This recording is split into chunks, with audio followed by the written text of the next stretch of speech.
On raconte qu'un roi naît avec un cri, mais lui, il est né avec un rugissement. Son nom, c'est Sundiata Keita, l'enfant du mandingue, celui qu'on croyait faible, celui que les dieux avaient choisi, boiteux, muet, méprisé. Son enfance fut une épreuve. Sa mère, Sogolon, la femme au dos courbé, affrontait les moqueries du peuple.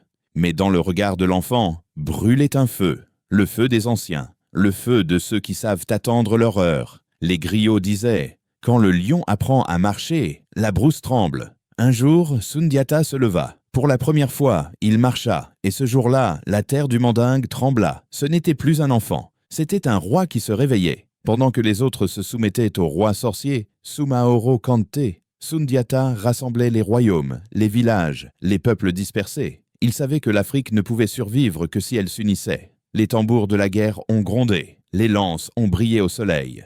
Et à Kirina, la bataille du siècle a commencé. Face à la magie noire de Sumaoro, Sundiata invoqua la force des ancêtres, la sagesse des anciens et la foi du peuple du mandingue. Ce jour-là, le lion rugit et Sumaoro tomba. De ce rugissement naquit un empire, l'empire du Mali. Une terre d'or, de savoir et de justice. Là où les mots du griot valaient plus que l'épée du soldat. Là où les rois régnaient par le cœur, pas seulement par la peur.